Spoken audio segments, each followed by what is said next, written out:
Okay,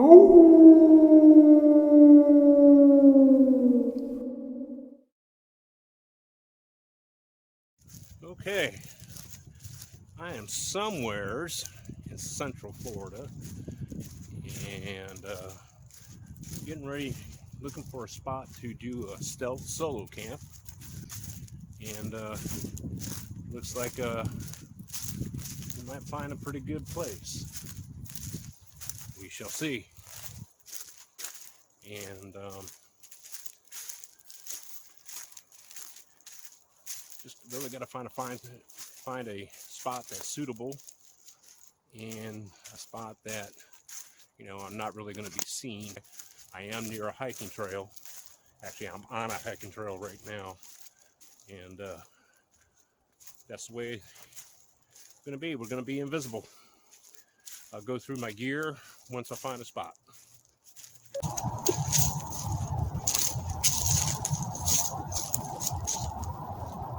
Well, it looks like I found a suitable spot. Under some oaks, pine tree mix. There's no pine cones on the ground right here, which is good because they fall from the tree. Can cause injury. There's no widowmakers, which are dead branches up in the trees or dead trees next to me. I think this is going to be my spot where I'm going to go ahead and set up. Before I go through everything in my gear, in my bag, I'm going to go ahead and set up my tent.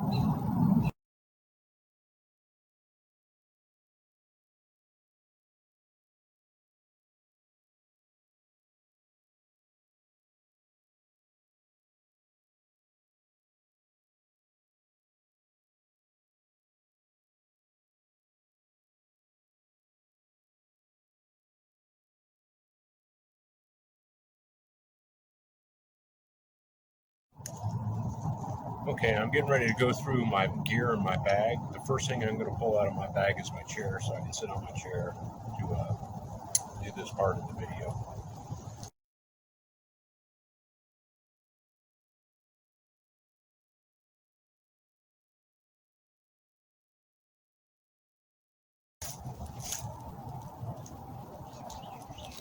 So that is my hobo line, my hand line. I have fishing tackle in here. Next in my pack, if I can get it out of here comfortably, really, is my camp hatchet. This is a Fiskars hatchet. You can buy them at most box stores such as Home Depot and Lowe's. I believe I got this one at Lowe's. Next in the other side pocket is my water bottle. Next in my side pocket, I have a folding saw. I also carry a fixed blade. I don't need to carry a big Rambo knife. I carry this one more for convenience and splitting smaller wood. This is a Gerber. This is a Bear Grylls version. I also have in a Ziploc baggie, I have two phone charger packs with a couple of extra AAA batteries to use for my headlight. I have my headlight. One's on 3 AA batteries. I have a Linstetic compass, multi-tool, worth its weight in gold. I also have my poop paper. I have in my top pouch is my Sawyer Squeeze Mini. I have a spool of wire. This is snare wire. This is what I use for snare wire. This is actually floral wire or craft wire. In here, my personal hygiene kit. Also in the front pouch, I have a 3-foot by 6-foot camouflage tarp. On the inside, I have my food bag. Oh, and My sleeping bag is a 30-degree mummy bag. This is also Ozark Trail. In here I also have my E-tool. This is a shovel. This is basically exactly what they issued the military. Let's see what else I got in here. I have my fire kit. If I need to do a repair to any equipment, I carry a small spool of Gorilla Tape. My pillow. This is my inflatable pillow.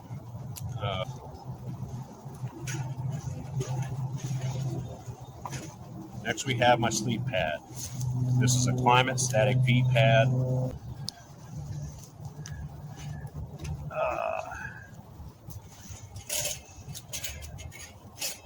First part of my cook set. I have a mess kit. This is a stainless steel mess kit. I also have the last part, and I think it's the last item in my pack. No, it's not.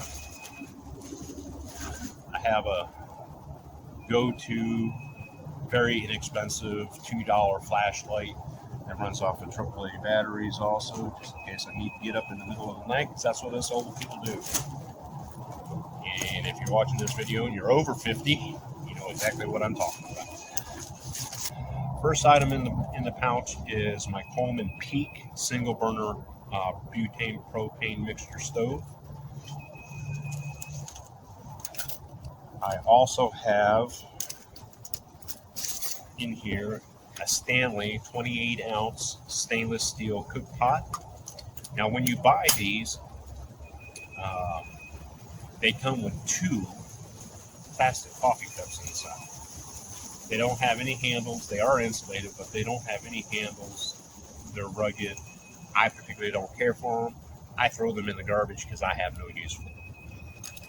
Cook pot comes with a lid, as you can see, and inside I have more goodies. Inside I have a Scotch-Brite that I cut down the size to fit because you only need a little bit.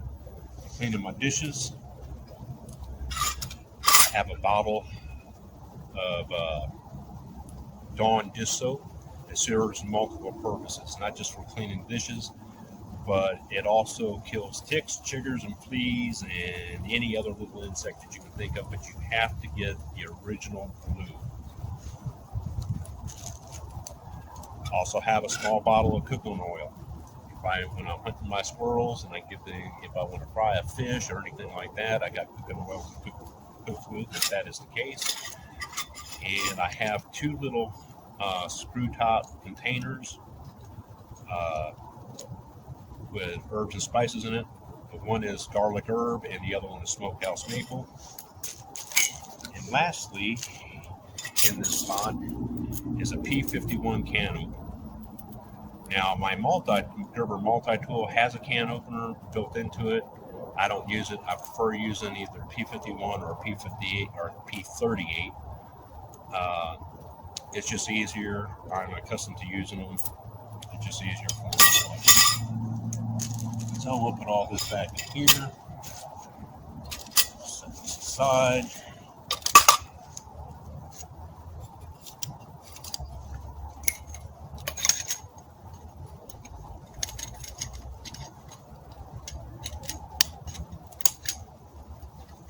Really? I had it in lock position.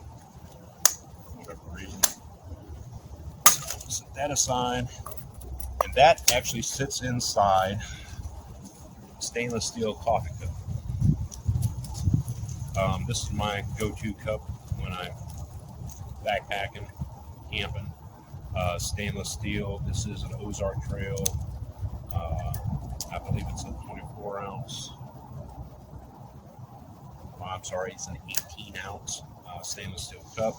You can use it in its own on the stove or in the fire.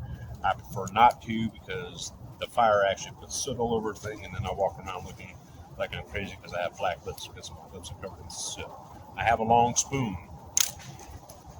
And last but least, in the bottom of this is my can of fuel for the stove. This brand here is actually sterno. It's 8 ounces. I can get 4 or 5 backpacking trips out of this. I generally use this for boiling my water if I don't have a fire going, or making my coffee.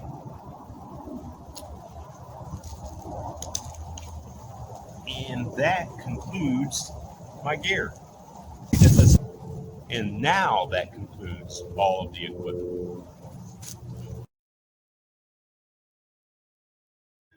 Okay, everybody, I'm getting ready to put together my squirrel snare. Before we do this, you gotta sort of understand a little bit about squirrels. They are abundant. They are rodents. And in the wild, believe it or not, they hate to be on the ground. They're kind of like some of my ex-employees are quite lazy. If they can run up a branch or across any kind of bridging to get from one point to another, they most certainly will. And what we want to do is we want to find a long branch and lean it against a tree that you know is frequented with the squirrels. You see, I found a tree nearby the camp here that I've seen several squirrels, and actually several squirrels, not the same squirrel, several times, going up and down this tree, and then they're going across the tree tops to other trees, but they're definitely using this one tree to get to the tree tops. So I'm going to get myself a long log, give them a bridge for them to run up. And then I'm going to use my craft wire and my multi-tool to create a snare. The idea is that when the squirrel runs up the branch to get to the tree, and they will do that, the idea is that they'll go through the snare, noose themselves, and then they're caught. First thing I want to do is take the wire and peel off a little bit. I try to go about an arm's length because I like to wrap it around the branch a couple of different times. So you want to pull off some wire, about 3 foot long. That's what I like. Take my multi-tool. I don't like cutting the wire with my knife. Snip the wire. So now I have one piece right here to use for my snare. Essentially what we're making is a noose. And to do that, we need to make a loop first. Okay, with the loop, you just find yourself an ordinary little tiny twig on the ground, wrap the wire around it one time, and then spin the twig.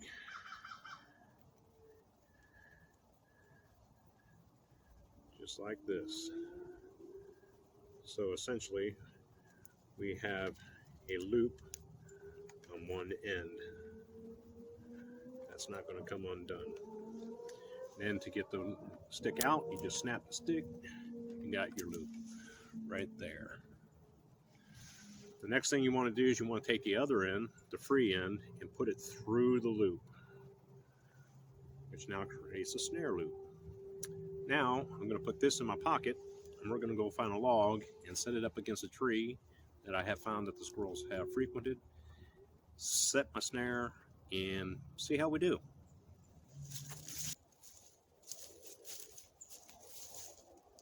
Okay, this tree right here is the tree that I see the squirrels running up. We're going up and across and into these other oak branches over here to this bigger tree. So we're going to get a branch, set up right here to this fork, and come out this way, and we'll set our snare on that branch. Let's go find a branch.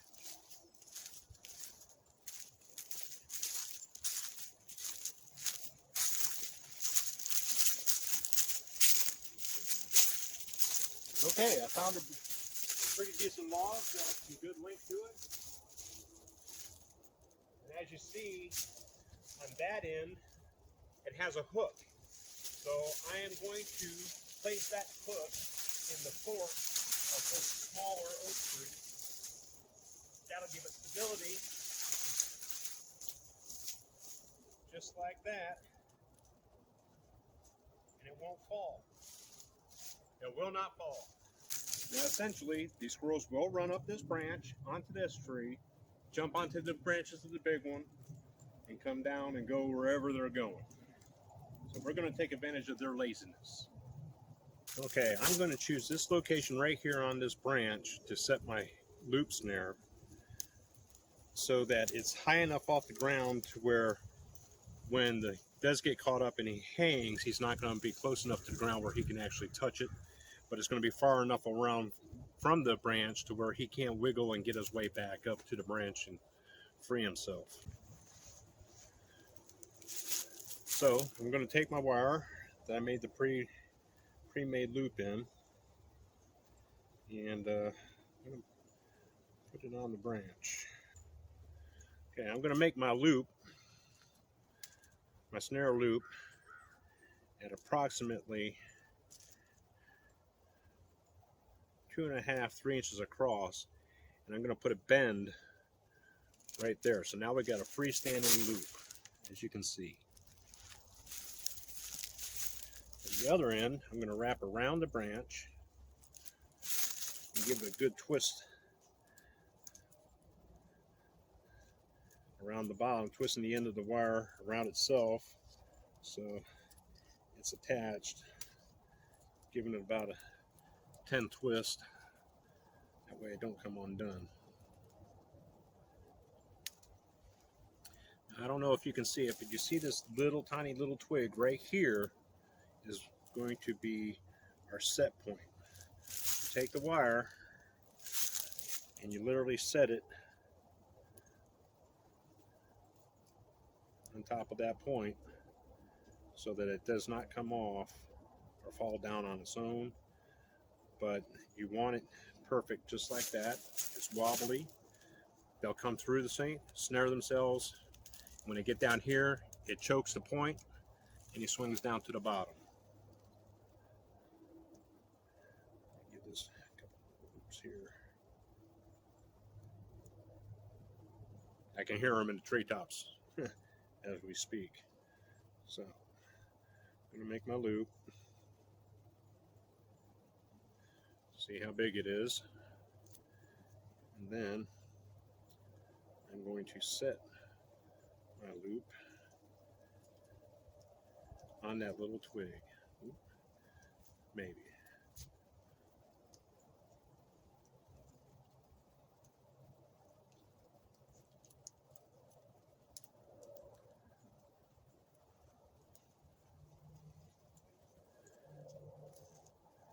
Of course, this wants to give me a hard time.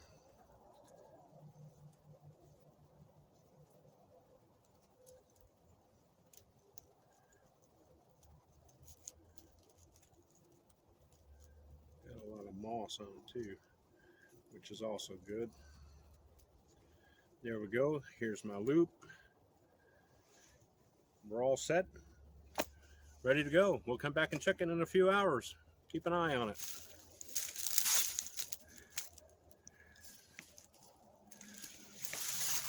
We'll come back and check it later.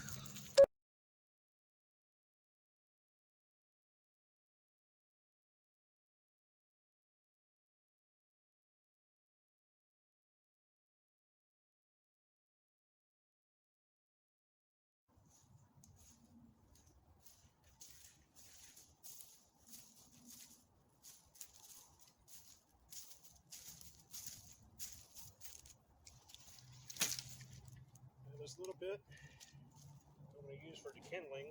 Find a piece of rotted oak. It's still got a pretty harsh core there in the center, but this would make a good bed of coals once I get the fire going to roast that squirrel on. Now we're going to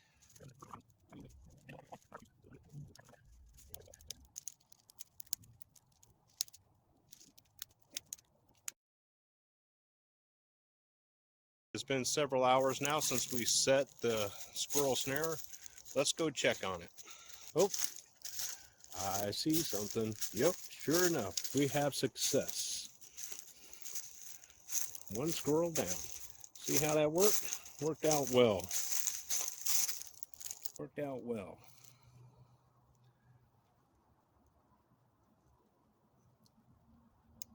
So, as you can see, the squirrel snare system that I demonstrated earlier is successful and works well.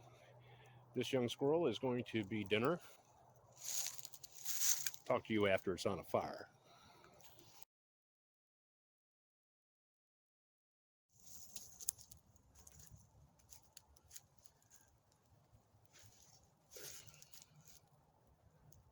Okay, it's time to put the squirrel on the fire and get her cooking.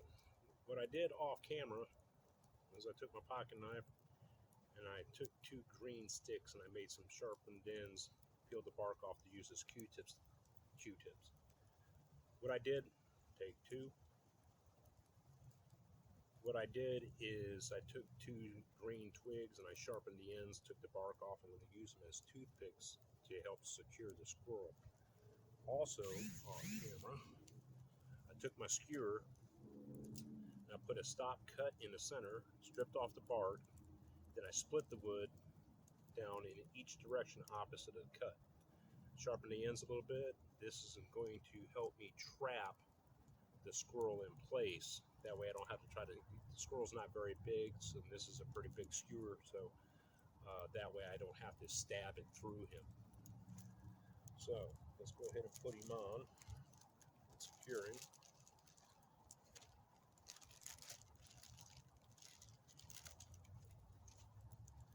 Like I said, he's not very big. And what I want to do is pull up one leaf from the part that I skinned out on the skewer, push him up as far as I can, and what that does is that acts as a press to hold him in place. Then I take the 2 toothpicks, flip him upside down, run them through his thighs. That'll hold him in place there. Then I'll take the other one, do the same thing through the front legs. Maybe not. Yep, there we go.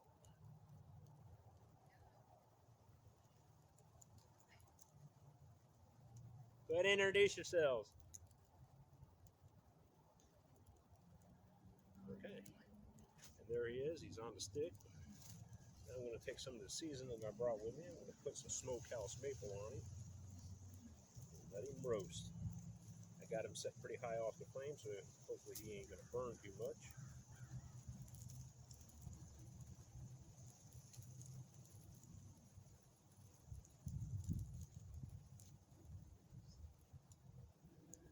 And we're going to go ahead and season the other side of him.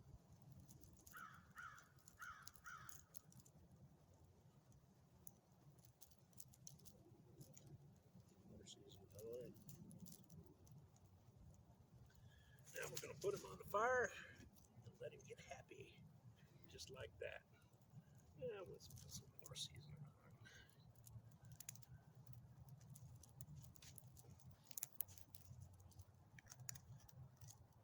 And now we'll let him cook. Squirrel on a stick.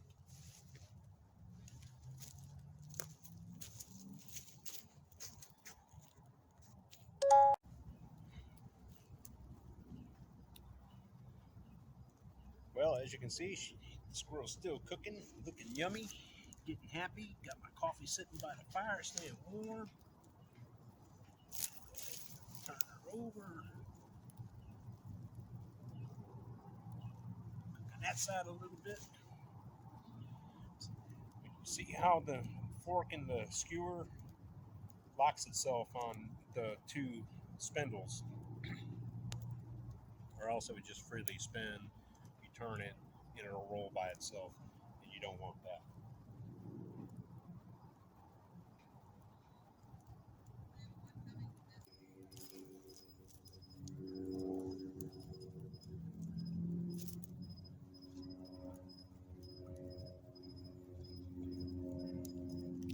Well, it looks like it's getting just about done.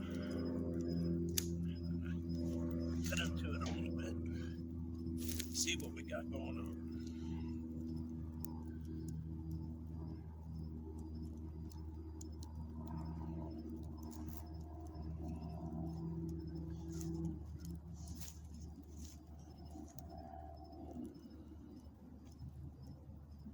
Yep, it's done.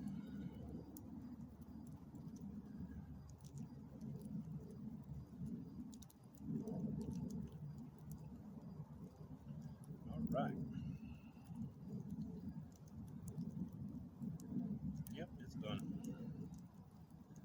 All the way through. All right. Well, I'm going to go ahead and cut it here. I'm going to enjoy my squirrel. Talk to you all later. The squirrel was outstanding. Had a lot of good flavor with smokehouse maple seasoning on it. Quite sated. Really good if you make it into a stew or soup also. But that might be one for next time. Always only take what you're going to eat. If you kill it, eat it. If you're by yourself and you're in the woods and there's a hog goes by, don't shoot the hog. It's more meat than you're going to eat. Also, when you're stealth camping, fire is kind of important. It's not really all that cold right now, but it's important for heat, like it would be any other time. But you also need to regulate the size of your fire. Your fire is visible. You want to be invisible.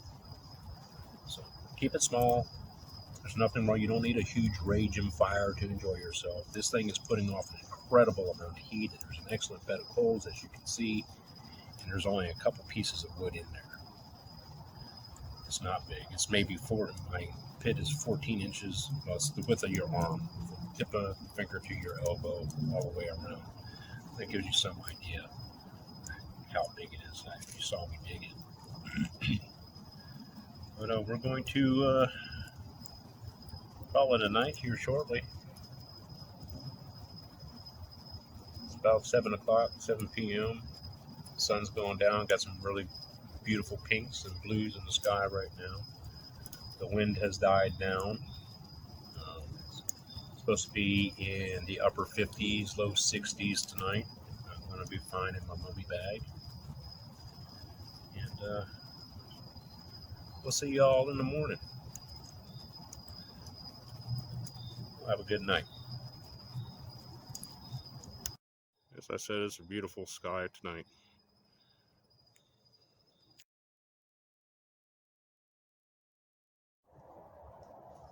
Well, good morning, everybody. The sun's coming up. It's about 58 degrees. It was nice and warm in my sleeping bag, and now I'm out here a little bit chilly. I'm going to make me some coffee and get my boots on.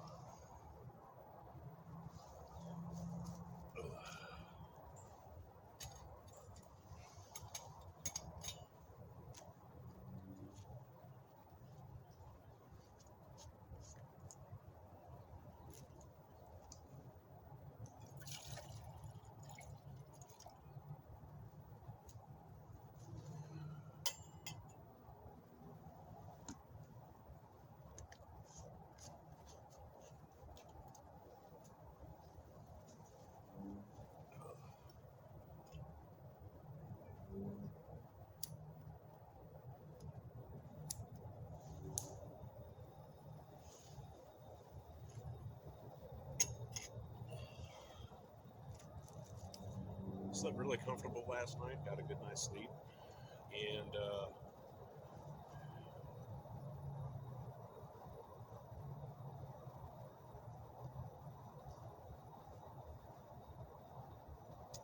it was a good night.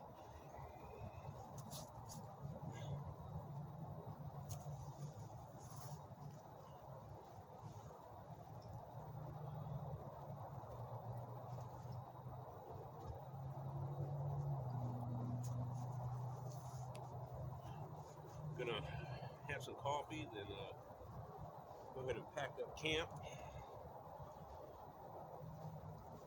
I gotta of work this afternoon.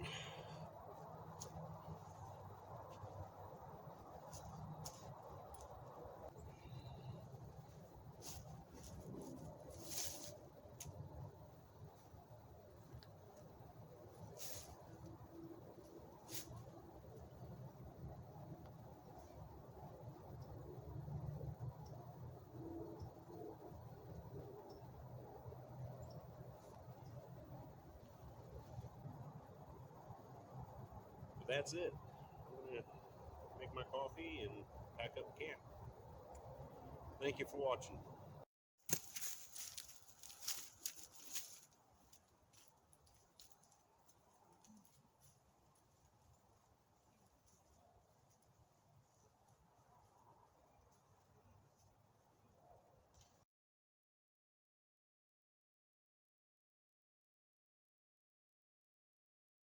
Oh.